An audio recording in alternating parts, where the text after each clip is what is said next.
नमस्कार, तुम्हा सर्वांचं आपल्या स्टडी पॉईंट या यूट्यूब चॅनलमध्ये स्वागत आहे। तर अंगणवाडीतील मुलांना उन्हात करपण्याची शिक्षा।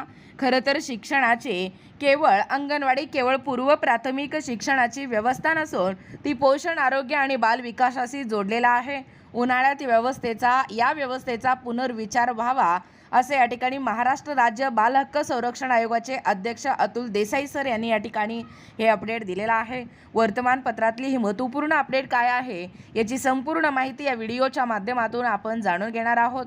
तत्पूर्वी तुम्ही जर आपल्या स्टडी पॉईंट या यूट्यूब चॅनलवरती जर नवीन असाल तर आपल्या या चॅनलला लगेचच लाईक आणि सबस्क्राईब करायला विसरू नका। चला तर मग वेळ वाया न घालवता महाराष्ट्र राज्य बाल हक्क संरक्षण आयोगाचे सदस्य नेमकं अपडेट काय दिलं गेलेलं आहे ते या ठिकाणी आपण जाणून घेऊया। बघा, या ठिकाणी पाहू शकता तुमच्या समोर हे अपडेट आहे, वर्तमानपत्रामध्ये आलेली अपडेट आहे। अगदी महत्त्वपूर्ण अपडेट आहे। संपूर्ण महाराष्ट्रातील 2 लाख अंगणवाडी कर्मचाऱ्यांपर्यंत हा व्हिडिओ पोहोचवणं गरजेचं आहे।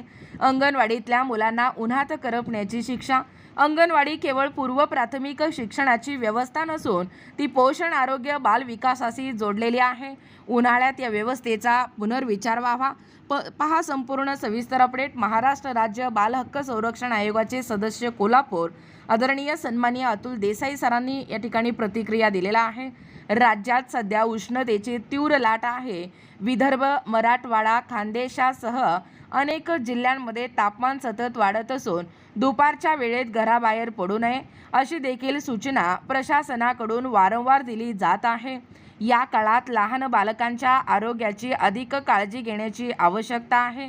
विशेषतः 3 ते 6 वयोगटातील बालके ही शारीरिक आणि मानसिकदृष्ट्या अधिक नाजूक असतात। दरवर्षी मे महिन्याच्या सुरुवातीपासून राज्यातील शाळांना उन्हाळी सुट्टी जाहीर होते। विद्यार्थ्यांना विश्रांती, कुटुंबासोबत वेळ, प्रवास, खेळ आणि मानसिक पुनर्भरणाची संधी मिळते। या संपूर्ण व्यवस्थेला एक महत्त्वाचा अपवाद म्हणजे राज्यातील सुमारे 1.5 लाख अंगणवाड्या किंवा प्राथमिक शाळांना सुट्टी असताना अंगणवाड्यांना मात्र या ठिकाणी शाळा सुरूच असतात। त्यामुळे बाल हक्क, मानसिक आरोग्य, पोषण आणि प्रशासनिक जबाबदारी यांच्यातील समतोलाचा प्रश्न हे अधिक गुंतागुंतीचा बनला आहे। 3 ते 6 वर्ष वयोगटातील मुले उष्माघात, निर्जलीकरण आणि थकवा यासारख्या समस्यांना सहज बळी पडू शकतात। ग्रामीण भागामध्ये अनेक अंगणवाड्यांना इमारत, वायुवीजन, पंखे, थंड पिण्याचे पाणी किंवा सुरक्षित खेळाचे वातावरण पुरेसे उपलब्ध असतेच असे नाही आणि अशा परिस्थितीत मुलांना नियमितपणे अंगणवाडीत बोलावणे ही केवळ प्रशासकीय बाब न राहता आरोग्य आणि बालसुरक्षेचा प्रश्न ठरतो। उन्हाळ्याची सुट्टी ही केवळ शिक्षणातून विश्रांती नसते, तर तो बालकांच्या भावनिक आणि सामाजिक विकासाचा एक महत्त्वाचा भाग असतो। मोठी भावंडे शाळेला सुट्टी लागल्याने मामाच्या गावी जातात, नातेवाईकांकडे मुक्काम करतात किंवा एकत्र वेळ घालवतात आणि अशा वेळी कुटुंबातील केवळ 3 ते 6 वर्षाच्या मुलांना अंगणवाडीसाठी थांबवणे अनेक पालकांना शक्य होत नाही। परिणामी या काळात अंगणवाड्यांमधील उपस्थिती ही मोठ्या प्रमाणात घटते। यामुळेच एक मूलभूत प्रश्न निर्माण होतो, तो म्हणजे बालकांना त्यांच्या भावंडापासून सुट्टीचा आनंद घेण्याचा अधिकार नाही का?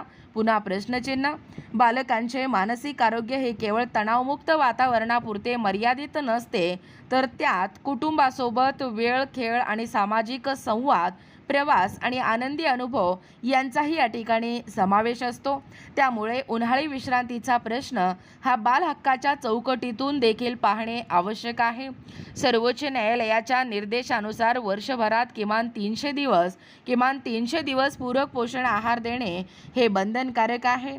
त्यामुळे अंगणवाड्या पूर्णपणे बंद ठेवणे प्रशासनासाठी सहज शक्य नाही। अंगणवाडी ही केवळ पूर्व प्राथमिक शिक्षणाची व्यवस्था नसून ती पोषण, आरोग्य आणि बालविकासाशी जोडलेली योजना आहे। मात्र याच पार्श्वभूमीवर पर्यायी उपायांचा गांभीर्याने विचार होऊ शकतो। प्राथमिक शाळांप्रमाणे अंगणवाडीतील मुलांनाही मर्यादित उन्हाळी सुट्टी देण्याबाबत सकारात्मक चर्चा होणे आवश्यक आहे। पोषण आहारासाठी उन्हाळी कालावधीत मुलांना घरीच पोषण आहार मिळावा यासाठी केंद्र सरकारने निश्चित केलेल्या मानकांप्रमाणे 3 वर्षापर्यंतच्या बालकांना दिला जाणारा टेक होम रेशन पुरवठा या सुट्टी कालावधी 3 ते 6 वयोगटातील बालकांनाही देता येऊ शकेल आणि त्या माध्यमातून पोषणाची व्यवस्था जपली जाईल. एकात्मिक बालविकास सेवा योजना ही बालकांच्या सर्वांगीण विकासाशी निगडीत सामाजिक जबाबदारी आहे. त्यामुळे कोणताही निर्णय घेताना उपस्थितीपेक्षा बालकांचे हित हा केंद्रबिंदू असणे आवश्यक आहे. त्यासाठी बालकांना सुरक्षित वातावरण, आरोग्य, विश्रांती, खेळ आणि भावनिक स्थैर्य आणि कुटुंबांसोबत वेळ मिळणे हे देखील त्यांच्या विकासाचे महत्त्वाचे घटक आहेत. त्यासाठी योग्य ती काळजी घेतली गेली पाहिजे. म्हणूनच उष्णतेच्या पार्श्वभूमीवर अंगणवाडी व्यवस्थेकडे केवळ नियमांच्या चौकटीतूनच नव्हे तर संवेदनशीलतेच्या दृष्टिकोनातूनही पाहण्याची गरज आहे. बालकांचे पोषण महत्त्वाचे आहेच, पण त्याचबरोबर त्यांचे बालपण, आनंद, सुरक्षितता आणि मानसिक आरोग्य जपणेही तितकेच या ठिकाणी आवश्यक आहे. बघा, एकूणच अशा पद्धतीने आपल्या महाराष्ट्र राज्य बालहक्क संरक्षण आयोगाचे सदस्य कोल्हापूर अतुल देसाई यांनी अंगणवाडी केवळ पूर्व प्राथमिक शिक्षणाची व्यवस्था नसून तर ती पोषण, आरोग्य आणि बालविकासाशी जोडलेली आहे आणि उन्हाळ्यात या व्यवस्थेचा या ठिकाणी पुनर्विचार व्हावा आणि अंगणवाडीतल्या मुलांना उन्हात करपण्याची शिक्षा असं या ठिकाणी टायटल देऊन त्यांनी पुन्हा एकदा अंगणवाडी कर्मचाऱ्यांना उन्हाळी सुट्टी मंजूर करावी किंवा अंगणवाडीतील 3 ते 6 वर्ष वयोगटातील बालकांचा या उन्हामुळे होणारा जो त्रास आहे तो पुन्हा एकदा शासनाला या वर्तमानपत्राच्या माध्यमातून त्या प्रश्नांना वाचा फोडण्याचं किंवा त्यांना जाग करण्याचं काम या ठिकाणी करण्यात आलेलं आहे. याची संपूर्ण सविस्तर A to Z माहिती या व्हिडिओच्या माध्यमातून आपण जाणून घेण्याचा प्रयत्न केलेला आहोत. अशाच प्रकारचे नाविन्यपूर्ण व्हिडिओ पाहण्यासाठी किंवा तुम्हाला जर आमच्या अध्यापनाचे व्हिडिओ आवडत असतील किंवा तुम्ही जर आपल्या स्टडी पॉईंट या यूट्यूब चॅनलवरती जर नवीन असाल तर आपल्या या चॅनलला लगेचच लाईक आणि सबस्क्राईब करायला विसरू नका. भेटूया अशाच पुन्हा नवीन व्हिडिओमध्ये. तोपर्यंत धन्यवाद.